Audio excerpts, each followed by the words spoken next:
Good morning. I hope you're not getting blinded by my sunburn.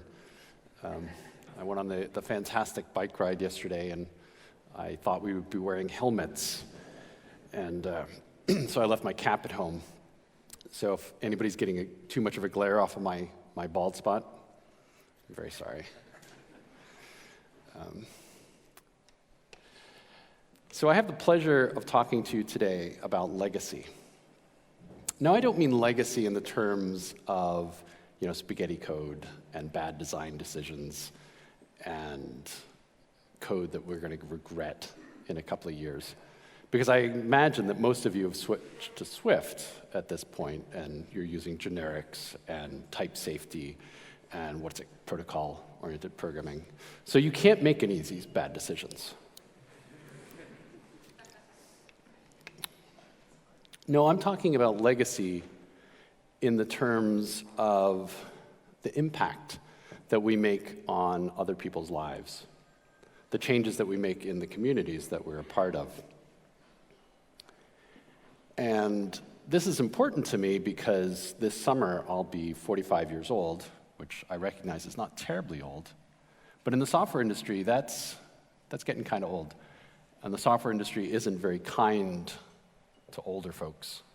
It has a tendency to push them out in favor of younger, fresher faces. And that's okay. It's kind of sort of how it is, and it's how it will always be, I suppose. But I'm starting to wonder, what will I be when I grow up? If I ever grow up. So I'm starting to think in terms of the legacy that I'll leave behind. So I want to talk about this a little bit today, and maybe get you to think about it as well. But before I do that, it probably makes sense for me to give you a little bit of an idea of where I come from and why this is so important to me. And so when I say that I'll be 45 this summer, that means I got my very first computer 35 years ago when I was 10 years old. And by comparison to the computers that we all carry in our pockets, the VIC-20 that I got was really nothing special. It was capable of displaying 22 columns by 23 rows of text, and it had a mere 3K of RAM. So it was really an underpowered little device.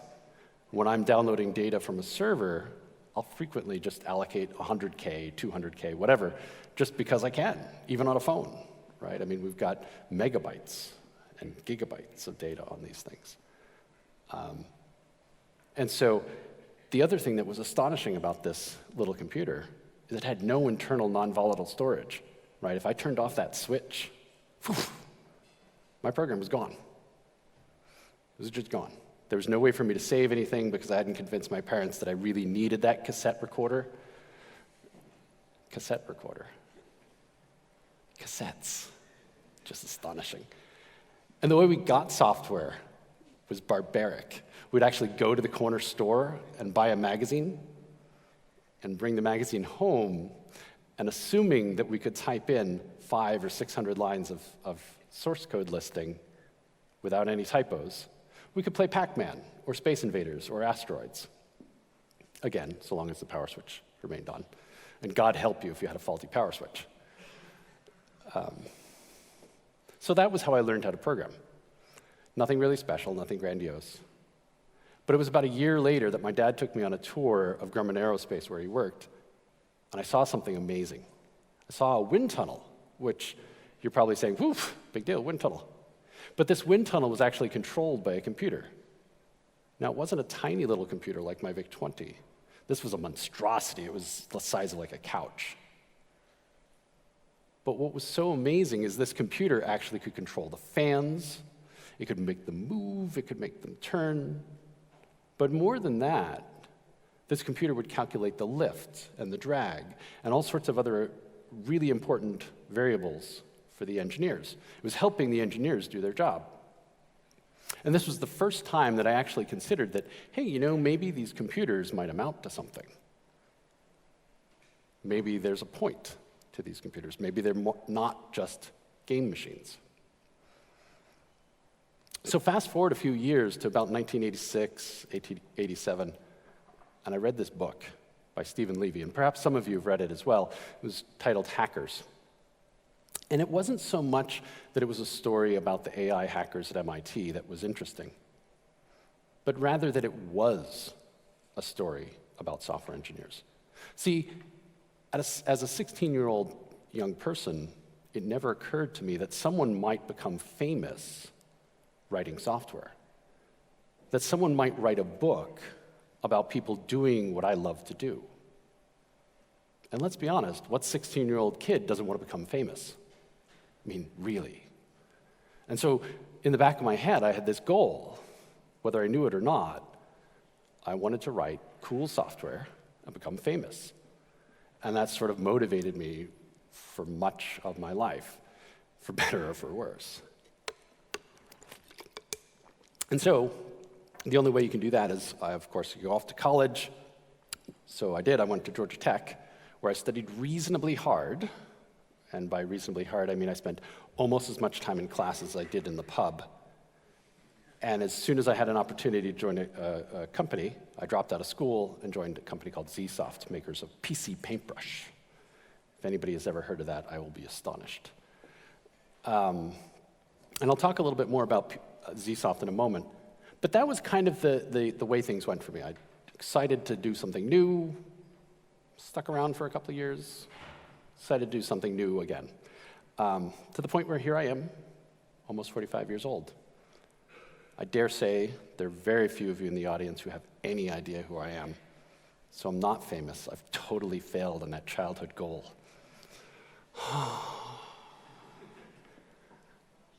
And the truth is, probably almost no one knows if they've ever used any software I've ever written. You have, but you don't know. Or at least, I think you probably have. And so I'm beginning to wonder, what will my legacy be? I'm not going to become famous because of the code I've written. And more importantly, I've come to realize that any code that I write, in 6 months to a year from whenever I move on to my next project, will be gone. And I realize this because the previous engineer on my team, that's exactly what happened to his code. And it's not that he was a bad programmer. Not really. It's just that we had new features to write and new bugs to fix.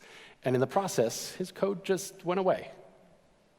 And when I move on, someone new will join the team, and she'll rewrite all of my code in Swift, and all of my code will be gone. So what changes will I have left behind? I begin to wonder, if I walk out that door and I get hit by a bus, yeah, it worked. Well, I hadn't tested it yet. Who's going to care? Who's going to know? Right? We joke about this in our status meetings. Make sure your code is checked in, because if you get hit by a bus, we don't want to be, behind on our schedule. It's very caring. Make sure the documentation is up to date and the spec is up to date, because if you get hit by a bus, we want to make sure that we don't, forget what we're supposed to do. I'm not going to take time off to warn you. But I'm not joking. What if I get hit by a bus? Who's going to care? My daughter will care. Nobody's going to take her on the bike tour through Berlin. No one will take her to Ireland to go to Ool. So she'll be upset. And my cats will care. No one will pamper them quite like I do. But is that it? Is that the sum total of the impact that I've made on all the communities I'm a part of? And I begin to wonder that maybe it is. See, I know I'm a bad man. I know this about myself. So recently I was filling out one of those online dating profiles, and they ask you these questions, one of which is, do you know the worst thing that you've ever done? Oh, I do. In fact, I probably know the top 3 worst things I've ever done. And you're in such luck, because today I'm going to share with you the worst thing I've ever done. Bet you weren't expecting that.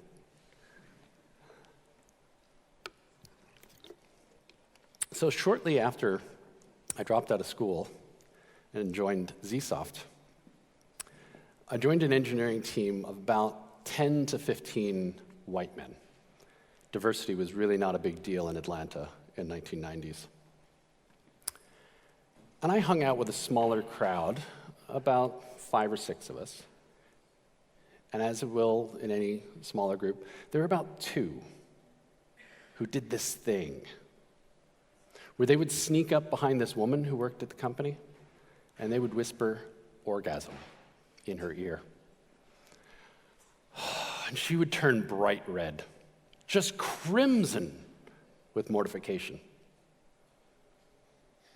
And it didn't matter why, because that was sexual harassment. Sexual harassment back then, and of course it's sexual harassment today. Now, I don't know if she went to HR and complained about it and they chose to do nothing. That would not surprise me. But we should have been fired. They should have been fired, of course, for doing it, and I should have been fired for doing nothing about it, because I knew what they were doing was wrong. But I stood there, and I did nothing. But what I'm most ashamed about, standing here 25 years later, and what's causing me to shake with embarrassment, is I can't tell you whether I snuck up behind her and whispered orgasm in her ear. It doesn't seem like the thing that I would ever do. Not in a million years, not by myself. It would never occur to me. But we sometimes do things when we're in a group that we would never do by ourselves. Now, sometimes a group gives us the courage to be better versions of ourselves. But far too often, a group gives us license to be vile and despicable. And that's certainly what happened here. Now, J.K. Rowling says that it takes a great deal of courage to stand up to your enemies, but even more courage to stand up to your friends. And I certainly know that's true, right? Because these were my friends, as vile and despicable as they were. And I didn't have the courage to tell them, what you're doing is wrong. Stop it. But that gets easier with time. Each time you do it, it gets easier. That feeling that you're going to throw up goes away a little bit. It never goes away completely. But each time you stand up for what's right and tell your friends to knock it off, it becomes easier to do it the next time. So that when you're standing here 25 years later, you don't have to be willing to give anything to go back in time and make it right. And I would. I really would.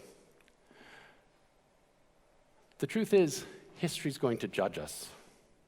History's going to judge us by how we expand our community, by whether we bring new people into our tribe of software engineers. And I got news for you. If you look like me, not necessarily sunburned, but if you're a white guy, we ruined the software industry. In the very beginning, all the programmers were women, because it was a job that men didn't want to do. It wasn't until about 1967 that men decided that they wanted these jobs back. And women had dwindled to about 50% of the programming community. But 100% of the job advertisements were targeting men. They read, "Are you the man to program our new computer? Are you the man?" How much more explicit can you get? Similarly, colleges, as they began to enroll women and men in computer science programs, saw female enrollment in graduation ramp up to about 40% in 1985. Fantastic, we're right on our way to 50-50 graduation. But as the media depicted computer science as a uniquely male pursuit, advertisements showing only men using the home computers. No surprise, women dropped off in graduation rates until where it's at, roughly at 18% today.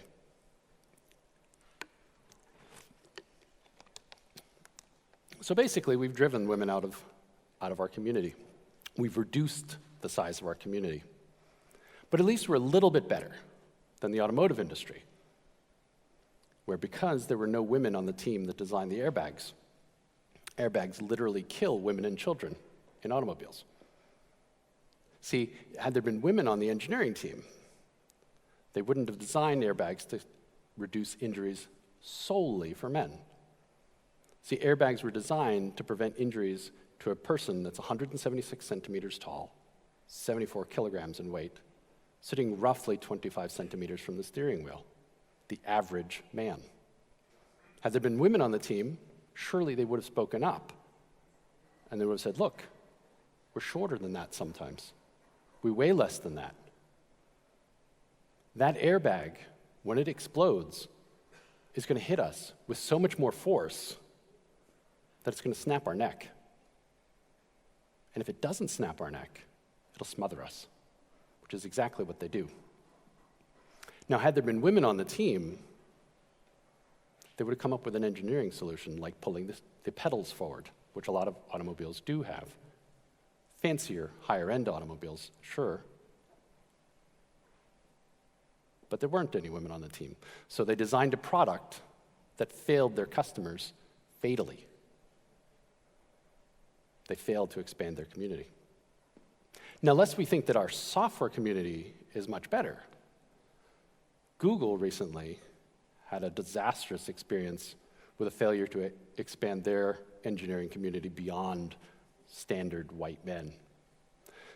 Google is renowned for taking software and applying it to really, really complex problems, more so than probably any company around. And they tried to take photographs and automatically identify them, which is a terrific boon for folks like me who take photographs of his cats and photographs of my daughter. And it would be terrific if the computer could say, here are your cats, here's your daughter. But when it came time to train the software on an initial set of photographs, the engineers, almost all white men, used the photographs that they had. Photographs of their friends, photographs of their family, and usually on their travels. What they forgot is that they need to train the train the algorithm with photographs of black people. And as my friend TJ Usain says, black engineers are the least likely to forget to train the software on photographs of black people. It's just obvious. Just like white people train it on white people, you train it on the photographs you have. And the result is that not that Google set out to create racist software, but when they released this software to their customers of color were unable to use it effectively. The software did its best to identify their friends and their family, but it's only software, and it had never seen a black person. So it did its best, and it identified them as gorillas, which is about as bad as you can get. It was disastrous, all because Google failed to expand their community of engineers, something that conceptually is an obvious solution. Just like the automotive industry could have helped its customers by having women on the team, Google could have helped its customers by having people of color on its team. Now, the thing that's so hard here is we are a global community, and it's easy to see people outside of your community as strangers. But as I tell my daughter, there really are no strangers. They're just friends that you haven't met yet. And I really truly believe this because everywhere I go and I meet people who were strange to me at first, suddenly we wind up becoming friends, mostly because they're too kind to tell me they're not. But if we are all friends, just like we do with our close friends, we need to speak up. We need to help them not make mistakes. So when you're in your close-knit communities of friends and you're talking about an adult woman, don't call her a girl, because that excludes her from your community of adults. Likewise, when you're hiring, just like you might consider hiring somebody with functional programming skills, I suppose. Consider maybe we have enough men on our team. Maybe it's time to get a different perspective than just the standard white guy. But it goes farther than that. We're in a global community now. We don't just live in these tiny little villages. I mean, here I am in Berlin, I live in Seattle, and I'm talking to all of you. And so it's hugely important that we speak up to our friends in the community at large. But in order to do that, we have to keep three things in mind. And the first is really intractable, but it's important to remember,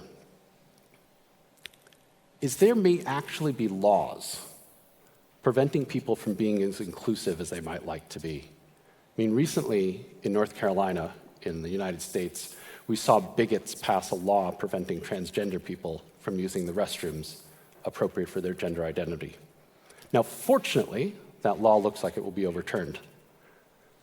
But can you imagine what it must be like to run a company, say, in the Middle East? My mind boggles at what the laws must be like there. So before you get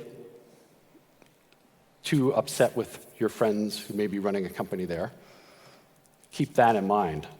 The second thing is that many people are on this transitionary scale from utter scumbags, like I was 25 years ago, to paragons of virtue, which I'll never be.